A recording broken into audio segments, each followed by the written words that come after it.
नमस्कार, मनी गुरु देख रहे हैं आप और आपके साथ मैं हूं स्मिता रशाल। मनी गुरु में आज से हम शुरू करने जा रहे हैं ईयर एंड सीरीज, जहां हर दिन हम आपको बताएंगे कि 2026 में कैसी होनी चाहिए म्यूचुअल फंड में निवेश की स्ट्रैटेजी।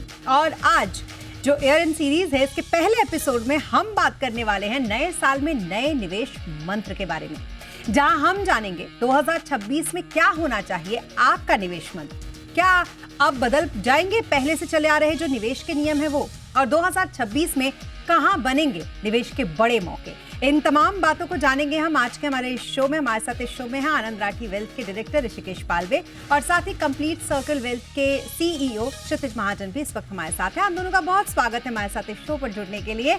और कुल मिला के मुझे लगता है कि 2025 म्यूचुअल फंड के लिहाज से तो हर किसी को याद रहेगा, खास करके जो AUM रहा है म्यूचुअल फंड इंडस्ट्री का, और जिस तरीके की बढ़त हमने ग्रोथ देखी, पूरी इकोनॉमी की जो तस्वीर रही है वो भी मैं चाहूंगी एक बार बता दूं। तो 2026 का इकोनॉमिक आउटलुक की जो तस्वीर है उसमें भारत की इकोनॉमिक ग्रोथ काफी तेज रहने वाली है। GDP ग्रोथ का अनुमान तो करीब करीब 7% ज्यादा है, जो पिछले साल से ज्यादा है। घरेलू डिमांड लगातार मजबूत बनी हुई है। GST हो, खेती हो, इन सब से एक बहुत अच्छा आउटपुट सपोर्ट मिलेगा, ऐसी उम्मीद है। महंगाई दर 2 से 2.5% तक रहने का अनुमान है, और RBI ने जो रेपो रेट घटाया है तो लोन तो सस्ते होंगे ही, जाहिर सी बात है। यानी कि 2026 जो है वो गोल्डी लॉक्स मोमेंट वाला होने वाला है, और इसका मतलब ये होता है कि हाई ग्रोथ के साथ ही लो इन्फ्लेशन। कुल मिलाकर ये साल आपके लिए बहुत अच्छा रहेगा। लेकिन हमारे एक्सपर्ट्स के पास चलते हैं और उनसे भी जानते हैं कि आपको इस बेहतरीन रहने वाले साल में किस तरीके की अपनी निवेश की स्ट्रैटेजी रखनी है। सबसे पहले ऋषिकेश, आपके पास आती हूँ मैं। मुझे एक बात बताइए, अब तक जो चलते आ रहे निवेश के पैटर्न थे उसी में रहें, या 2026 में इसको थोड़ा रीसेट करने की जरूरत है? स्मिता जी नमस्ते, क्षितिज जी नमस्ते, और सारे दर्शकों को नमस्ते। ये बहुत बेहतरीन सवाल है कि स्ट्रैटेजी चेंज करने की जरूरत है या स्ट्रैटेजी चेंज करने की जरूरत नहीं है। सबसे पहले तो मैं ये कहूंगा कि आपको आपका गोल या आपका लक्ष्य निर्धारित करना बहुत जरूरी है। अगर आपने आपका लक्ष्य निर्धारित नहीं किया है तो सबसे पहले आपका लक्ष्य निर्धारित कीजिए। आपका केंद्र बिंदु जो है वो लक्ष्य होना चाहिए, ना कि प्रोडक्ट्स या फिर रिटर्न्स होने चाहिए। तो सबसे पहले आप एक बार लक्ष्य निर्धारित कर लो, तो उसके अनुसार एक रणनीति बनानी बहुत जरूरी है। जब आप रणनीति बना रहे हो तो कुछ प्रिंसिपल्स होते हैं इन्वेस्टमेंट के, वो ध्यान में रखना बहुत जरूरी है। जैसे डाइवर्सिफिकेशन हो गया, एसेट एलोकेशन हो गया, कंपाउंडिंग हो गया। तो ये 3 प्रिंसिपल्स है, वो आपको ध्यान में रखने बहुत जरूरी है। और जब आप रणनीति बना रहे हो तो आपको अपनी अवधि कितनी है ये जानना बहुत जरूरी है। आप कितने अवधि के लिए निवेश करना चाहते हो ये जानना बहुत जरूरी है। उसके अनुसार आपका एसेट एलोकेशन होगा, कितना पैसा इक्विटी में जाना चाहिए, कितना पैसा डेट में जाना चाहिए। जैसे हमने देखा पिछले साल गोल्ड काफी अच्छा रिटर्न्स दिया था गोल्ड ने, पर इसका मतलब ये नहीं है कि हम हमारी रणनीति छोड़ दें। अगर रणनीति आपनी है तो लंबे समय के लिए आपनी होगी। एक ट्रेडिंग माइंडसेट से दूर जाना चाहिए और एक इन्वेस्टमेंट माइंडसेट की तरफ आना चाहिए। और अगर आपको इन्वेस्टमेंट माइंडसेट में रह के गोल्ड में निवेश करना है तो बिल्कुल करना चाहिए, लेकिन एक स्ट्रैटेजी होनी बहुत जरूरी है। और एक बार आपने एक स्ट्रैटेजी या रणनीति एस्टैब्लिश कर ली तो उसके बाद उसको फॉलो करना चाहिए। मार्केट में क्या हो रहा है, क्या चढ़ रहा है, क्या उतर रहा है, उसके ऊपर इतना ध्यान नहीं देना चाहिए, क्योंकि मार्केट फोर्सेस वॉलेटाइल होते हैं। इससे हमको डिस्ट्रैक्ट नहीं होना चाहिए। और लास्टली मॉनिटर करना बहुत जरूरी है। एक हर महीने हर क्वार्टर उसको मॉनिटर करना बहुत जरूरी है। तो ये मैनेजमेंट के 4-5 स्टेप्स है, वो आपको ध्यान में रखने होंगे। सबसे पहले आपको लक्ष्य निर्धारित करना होगा, दूसरा है आपको रणनीति एस्टैब्लिश करनी होगी। लेकिन जब आप रणनीति एस्टैब्लिश कर रहे हो तो प्रिंसिपल्स ऑफ इन्वेस्टमेंट ध्यान में रखने होंगे। तीसरी चीज ये है कि उसको इम्प्लीमेंट करना होगा, और चौथी चीज है उसको मॉनिटर करते रहना चाहिए। तो ये 4 चीजों का पालन करोगे तो आपकी निवेश की यात्रा काफी सुखमय होगी। बिल्कुल, मुझे लगता है आज हमारे दर्शकों को कॉपी और पेन लेकर बैठना चाहिए, क्योंकि बहुत अच्छे अच्छे निवेश के मंत्र जो हैं वो आज निकलने वाले हैं हमारे एक्सपर्ट्स की तरफ से भी। ऋषिकेश, अभी और भी आपसे जानेंगे इस पर, लेकिन अब क्षितिज आपके पास आते हैं। आप मुझे बताइए, नए साल का नया मंत्र डाइवर्सिफिकेशन, इसके लिए क्या रहेगी स्ट्रैटेजी? स्मिता नमस्ते, ऋषिकेश भाई नमस्ते। बहुत अच्छे से आई थिंक आगाज किया ऋषिकेश भाई ने, बहुत सिंप्लीफाई किया है।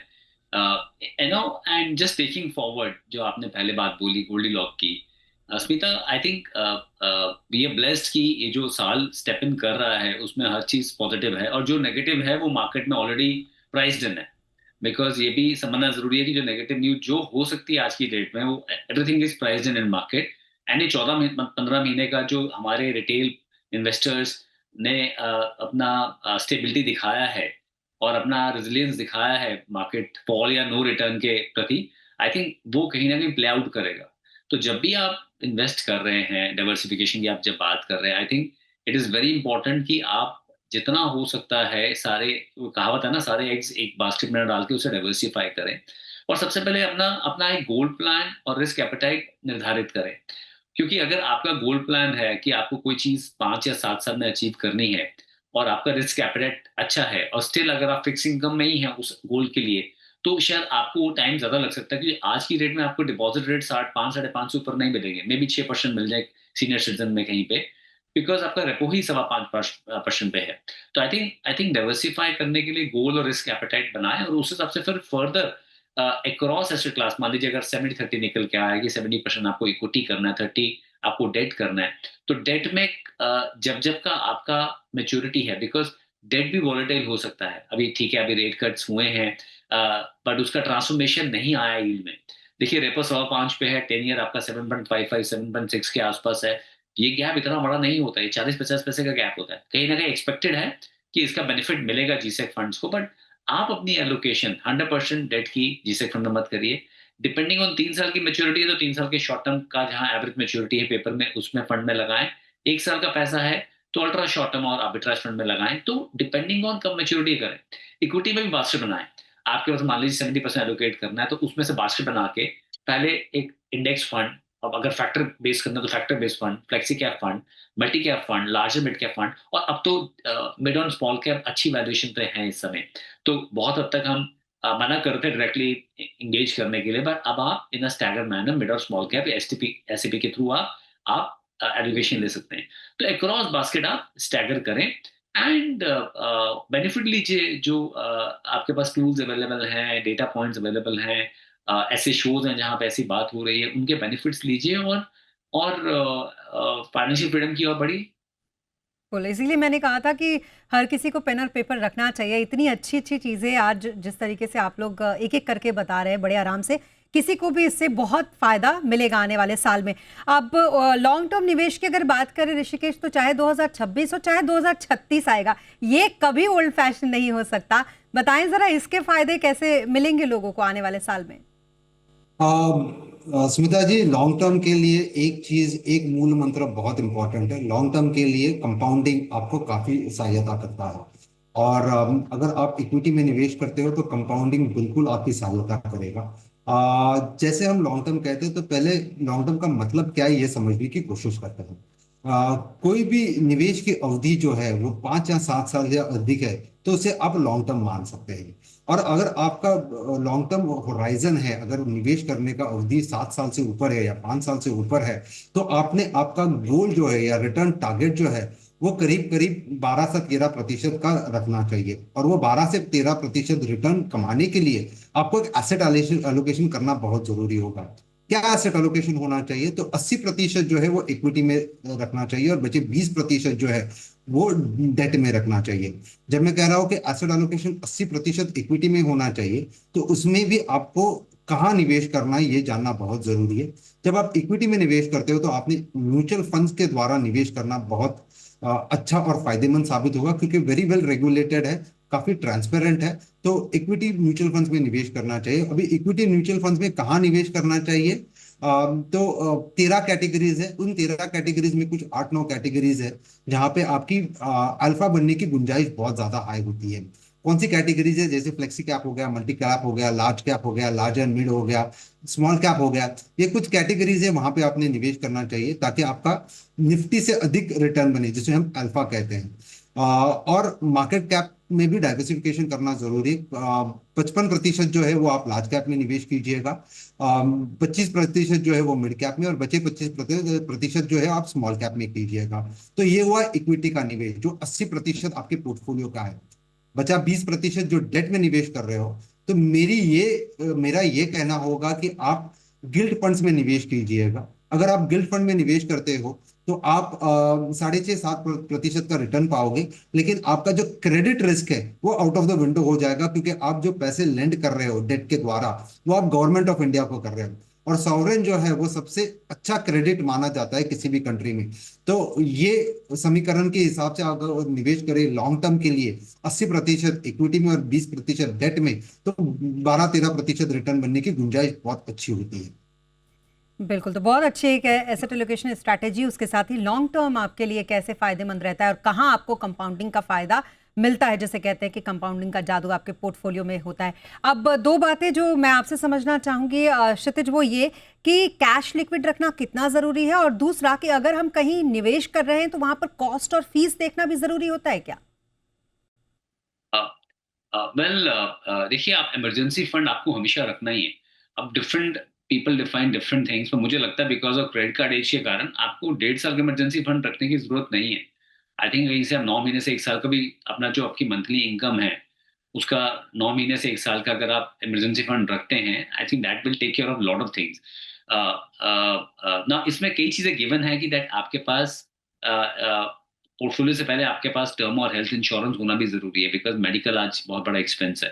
So I think overall yes, emergency fund को आप एक बैलेंस अप्रोच के through ultra short term fund या फिर आपका आर्बिट्राज फंड में पार्क कर सकते हैं, क्योंकि जो आपको लग रहा है कि मेजर पोर्शन नहीं यूज होगा आपका, आप आर्बिट्राज में रखिए, क्योंकि वो टैक्स फ्रेंडली ज्यादा है। 1 साल के बाद आपको लॉन्ग टर्म कैपिटल गेन 12.5% ही लगता है, जबकि लिक्विड फंड में या अल्ट्रा शॉर्ट टर्म फंड में आपको एज पर टैक्स स्लैब देना पड़ता है। आपका दूसरा प्रश्न क्या था स्मिता? बिल्कुल, मेरा दूसरा क्वेश्चन ये था कि क्या 2026 में भी जब हम इन्वेस्टमेंट की सोचे तो हमें फंड्स के कॉस्ट और साथ में जो हिडन चार्जेस होते हैं उनका ध्यान रखना जरूरी है? स्मिता, एक्चुअली हमें ना बड़ी पिक्चर देखनी चाहिए, मुझे ऐसा लगता है। Cost obviously is important, and से भी आए दिन कोशिश करता है कैसे रिटेल इन्वेस्टर्स के लिए बेस्ट ऑफरिंग दें विजाविज कम कॉस्ट पे, एंड वो सेबी की एक अपनी कोशिश रहती ही हमेशा। But at the same time मैं ये बोलूंगा दैट क्लाइंट्स जब फंड शॉर्टलिस्ट कर रहे हैं वो कॉस्ट जरूर पार्ट देखें, but at the same time सिर्फ कॉस्ट नहीं देखें, आप देखिए फ्यूचरिस्टिक अप्रोच उस फंड की कैसी है। सेबी ने आपके लिए आज की रेट में ETF भी ला के रख दिए हैं। ETF तो बहुत कम कॉस्ट के हैं, इंडेक्स फंड्स हैं। अभी काफी लोग लार्ज कैप फंड में बात करते हैं इन्वेस्ट करने की, मैं कहता हूँ लार्ज कैप म्यूचुअल फंड ना करके आप इंडेक्स फंड कीजिए। इंडेक्स फंड 1/3 या हाफ कॉस्ट पे आपको मिल जाते हैं। निफ्टी 50 आपको एक्सपोजर देता है। अगेन दिस इज मेरा थॉट है, आप अपना ड्यू डिलिजेंस कीजिए इन्वेस्ट करने से पहले ऐसी कंपनियों में इन्वेस्ट करने का जो आने वाले टाइम में लार्ज कैप हो सकती है। I think expense is important, but at the same time सिर्फ एक्सपेंस कम है इसलिए मैं इन्वेस्ट करूँ वो सही नहीं है। ये पास्ट परफॉर्मेंस अच्छे इसलिए मैं इन्वेस्ट करूँ वो सही नहीं है। एज रिस्क एपेटाइट के हिसाब से गोल्ड प्लान के साथ में जो आपने फंड शॉर्टलिस्ट करने हैं उनका फ्यूचरिस्टिक व्यू देखिए। अंडरलाइन आज गवर्नमेंट का अगर फोकस मैन्युफैक्चरिंग में है या कंजम्पशन आपको ऊपर चलता दिखता है या बैंकिंग फाइनेंशियल सर्विसेज में तेजी दिख रही है, तो क्या वो सेक्टर्स में आपने उन फंड्स ने इन्वेस्ट कर रखा है एक अच्छी मात्रा में? देखिए, आपको लेवल 2 लेवल 3 जाना पड़ेगा। ये आपका हार्ड एंड मनी है, आपने फंड मैनेजर को दे दिया या खुद, और या फिर आप अपने मैनेज कर रहे हैं, फंड मैनेजर को दे दिया पैसा, बट आपको थोड़ा टाइम निकाल के स्टडी करना पड़ेगा। आपको एक 6 मंथ में रिव्यू करना पड़ेगा कि आपके पोर्टफोलियोज कैसा कर रहे हैं। नॉट दैट कि आप बहुत फ्रीक्वेंट चर्न करें, but you should be aware about क्या। तो yes, cost is important, but cost should not be the only criteria जिसको देख के आप अपना एलोकेशन करें। बहुत बहुत अगर आप थॉट में जाएंगे तो आपको पता चलेगा कि कैसे आप कॉस्ट कम कर सकते हैं उसी फील्ड में इंडेक्स फंड या ETF लेके। बिल्कुल। ऋषिकेश, अब एक सवाल आपसे है, और वो ये कि 2025 जिस तरीके से पूरा वॉलेटाइल रहा, अगर मान लीजिए 2026, मतलब भगवान ना करे कि ऐसा हो, लेकिन अगर मान लीजिए कि ऐसा ही अगर हमने 2026 भी साल देखा, तो फिर जो डिसिप्लिन का फैक्टर है वो कैसे मैनेज करना है? स्मिता जी, डिसिप्लिन का फैक्टर जो है वो अनुशासन जिसे हम कहते हैं वो हमेशा बरकरार रखना चाहिए, क्योंकि अनुशासन ही है जो आपको लॉन्ग टर्म में पैसे कमा के दे सकते हैं। जैसे मैं हमेशा कहता हूँ 2 तरीके हैं पैसे बनाने के। एक तो आपको मार्केट को आउटस्मार्ट करना पड़ेगा और ऐसा एक मल्टी बैगर फंड या मल्टी बैगर स्टॉक उठाना पड़ेगा जिससे आपकी बहुत ज्यादा वेल्थ बन जाए। लेकिन वो 1 in 100 की पॉसिबिलिटी होती है, प्रॉबिलिटी होती है। लेकिन अगर दूसरा तरीका है पैसे कमाने का या वेल्थ जनरेट करने का, वो है पूरे मार्केट को आप आउट डिसिप्लिन कीजिएगा। आप आउट डिसिप्लिन करने की गुंजाइश है 99 और 100, तो आप आउट डिसिप्लिन कर सकते हो। और एक बहुत अच्छा तरीका है डिसिप्लिन फॉलो करने का, वो है SIP के द्वारा। तो SIP जो है वो बरकरार रखनी चाहिए। सबसे पहली बात तो कई बार क्या होता है कि अगर वॉलेटाइल मार्केट आता है, जैसे 2025 एक वॉलेटाइल मार्केट आया है, अगर कोई वॉलेटाइल मार्केट आता है तो लोग एसआईपी बंद कर देते हैं। लेकिन हमने ये स्टडी किया है कि अगर एक निगेटिव रिटर्न वाला साल भी आए तो भी अगले 5 साल में आप उसका रिटर्न देखोगे तो करीबन 12-13% का रिटर्न कंपाउंडिंग के हिसाब से हो सकता है, एनुअल रिटर्न बन सकता है। तो एसआईपी में स्टॉपेज लाने की कोई जरूरत नहीं है। सबसे पहली बात तो ये है। दूसरी चीज ये है कि एसआईपी के माध्यम से अगर आप अनुशासित तरीके से निवेश करते रहोगे तो over a period of time, समझो 5,000 की एसआईपी कर रहे हो तो करीब करीब 25 साल में आपके वो एसआईपी का कॉर्पस करीबन 1 करोड़ का हो जाता है। और इसी में अगर आप स्टेप अप एसआईपी करो, जहां पे आप हर साल 10% से एसआईपी की ग्रोथ करो, तो आपका वो 25 साल की जगह पे 20 साल में वो 1 करोड़ का कॉर्पस जमा हो सकता है। अगर हम एसआईपी का रिटर्न 13-14% का माने तो अगर ये डिसिप्लिन, ये अनुशासित तरीके से हम निवेश करते रहेंगे तो वेल्थ जनरेट होने की गुंजाइश बहुत बढ़ जाती है। बिल्कुल, तो ये सारे फैक्टर्स वो हैं, ये सारे मंत्र वो हैं जो निवेशकों को फॉलो करने हैं। अब थोड़ा एक ब्रेक के लिए रुकेंगे और ब्रेक के बाद आप लोगों से समझेंगे कि बेसिकली किस जगह पर पैसा लगाएंगे 2026 में, जहां से एक बार फिर बहुत सारा बेहतर रिटर्न कमाया जा सकता है। तो कौन कौन सी वो सेक्टर्स होंगी, थीम होंगी जहां पर बनाएंगे 2026 में नजर। रुकेंगे कुछ।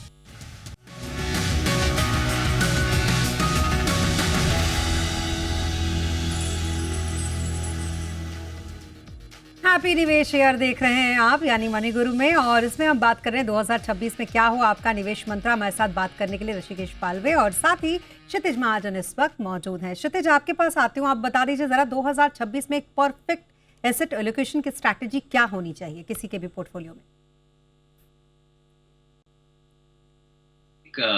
Stick to what you have been doing. आपने जो पेशेंस दिखाया है, जैसे कि आपने पहले लास्ट क्वेश्चन में पूछा, हो सकता है मार्केट थोड़ा और पेशेंस टेस्ट करे, but that's how markets are. अगर हर साल 12%, 13%, 14% रिटर्न आने लगे तो हर बंदा मार्केट में इन्वेस्ट करना लगे।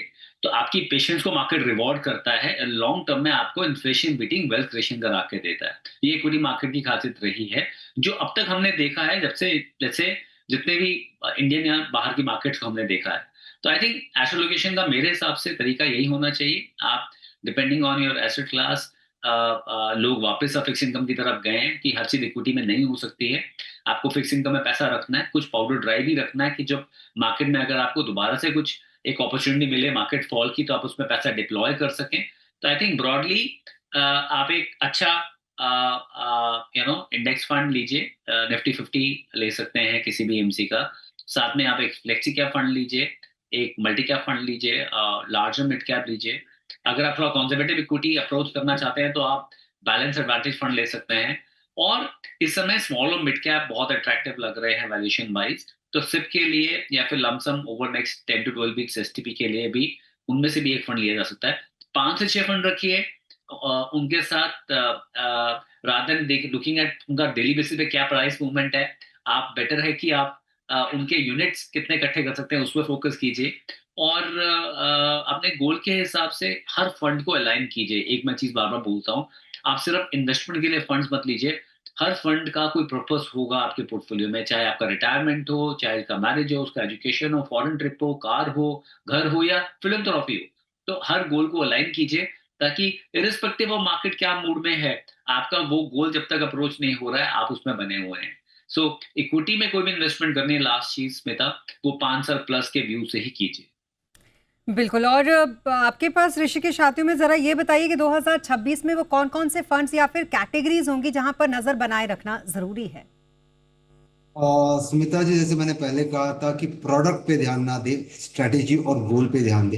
पहले तो गोल निर्धारित कर लो, जैसे मैंने पहले भी कहा, और उसके अनुसार एक स्ट्रेटेजी निर्धारित कीजिए जो आपका गोल मीट करने में हेल्प करेगी। एज फार एज कौन से स्कीम्स या कौन से कैटेगरी ऑफ फंड्स में निवेश करना चाहिए, तो इक्विटी में अगर आपको निवेश करना है तो लार्ज कैप फंड है, फ्लेक्स कैप फंड है, मिड कैप, स्मॉल कैप, ये फंड्स में आपने निवेश करना चाहिए। डेट में निवेश करना है तो गिल्ड फंड्स में गवर्नमेंट ऑफ इंडिया को, जैसे मैंने पहले भी कहा, आपको लेंड कर सकते हो। तो ये सारे फंड्स है, वहां पे आपका निवेश होना चाहिए। एलोकेशन जो है, अगर आपका एलोकेशन 1 साल के भीतर का है, अवधि 1 साल की है, तो 100% आप डेट में निवेश कीजिए, लेकिन आपका रिटर्न वहां पे 6.5-7% का होगा। तो 2 से 5 साल के लिए है तो आपका एसेट एलोकेशन 70-30 होना चाहिए, जहाँ पे 70% जो है वो इक्विटी में जाएगा और 30% जो है वो डेट में जाएगा। रिटर्न एक्सपेक्टेशन आप करीबन 11% के रख सकते हो। और अगर 5 साल से ऊपर आपकी अवधि है तो आपने 80-20 का 80-20 का रेशियो रखना चाहिए, where 80% is in equity and 20% is in debt. तो इस हिसाब से निवेश करना चाहिए और ये मूल मंत्र है, इसको फॉलो करना चाहिए। बिल्कुल। और अब वक्त हो गया है बहुत क्विकली लेकिन बहुत जरूरी आप लोगों के निवेश मंत्र जानने का। तो क्षितिज, मैं आपसे शुरू करना चाहती हूँ, नए साल में आपका निवेश मंत्र क्या है दर्शकों के लिए? स्मिता, मेरा सबसे इंपॉर्टेंट निवेश मंत्र ये है कि आप प्रोसेस को फॉलो करें।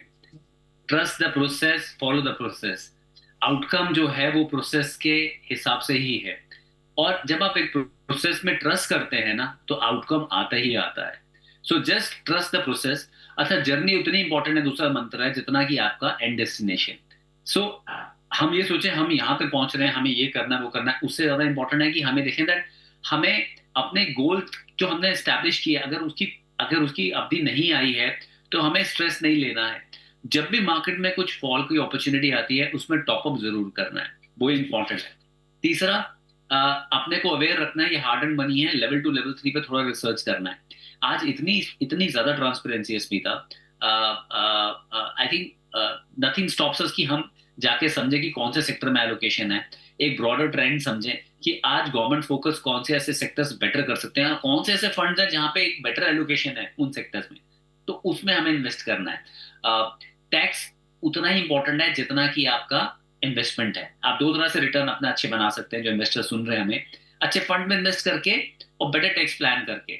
सो आपके पास 1.25 लाख का कैपिटल गेन का लिमिट है हर साल का, आप ऐसा विड्रॉ कर सकते हैं अमाउंट जो, अगर आपको टैक्स प्लान करना है, जो उतना जो आपका बिना किसी टैक्स पेइंग एग्जम्पशन के साथ आप विड्रॉ करें अगर करना है तो। आपने स्ट्रैटेजी यहाँ पर बताई क्षितिज, लेकिन टाइम इतना कम है कि मुझे आपको बीच में रोकना पड़ा। ऋषिकेश, आप भी क्विकली बता दीजिए आपका निवेश मंत्र 2026 का। स्मिता जी, मेरा निवेश मंत्र 2026 का ये है कि जिंदगी में कुछ सब्जेक्ट्स होते हैं वो ऑप्शनल नहीं होते। फाइनेंस और इन्वेस्टमेंट्स वो एक सब्जेक्ट है, वो ऑप्शनल नहीं है। इसके बारे में आपको पढ़ाई करनी बहुत जरूरी है। काफी सारे विकल्प है जहाँ पे आप निवेश कर सकते हो, सारे विकल्प की पढ़ाई कीजिएगा। और इन्वेस्टमेंट्स में आपको ये जानना जरूरी नहीं कि कहाँ पे निवेश करना है, लेकिन ये जानना बहुत जरूरी कहाँ निवेश नहीं करना है। तो वो एक बार एलिमिनेशन का प्रोसेस हो जाता है तो आपको पता चलेगा निवेश करना कहाँ है। और educate yourself and understand basics of finance समझने बहुत जरूरी है। रिटर्न्स क्या होते हैं, रिस्क क्या होती है, ये सारी चीजें जानना बहुत जरूरी है। और एक लास्ट चीज मैं कहूंगा कि इन्वेस्टमेंट सिर्फ केवल आपके लिए नहीं होते हैं, लेकिन आपको स्टेट प्लानिंग पे उतना ही तवज्जो देना जरूरी है। तो एक विल बनाना बहुत जरूरी है, इस पे चूक ना हो 2026 में। तो ये कुछ चीजें मैं कहना चाहूंगा दर्शकों को 2026 में। बिल्कुल, तो बहुत अच्छे अच्छे मंत्राज आप दोनों की तरफ से दिए गए, और हम उम्मीद करते हैं कि इसके बाद एक अगला आखिरी हमारा इस साल का शो भी हम करेंगे, जिसमें हम इसी तरीके से और भी बहुत सारी बातें 2026 में जो आपको लेके जानी है वो जरूर करेंगे। इससे पहले thank you so much Rishikesh हमारे साथ इस शो पर जुड़ने के लिए, और थैंक यू सो मच क्षितिज इस शो पर हमारे साथ जुड़ने के लिए। और इसी के साथ इस बुलेटिन में फिलहाल इतना ही। आप बने रहें जी बिजनेस के साथ। नमस्कार।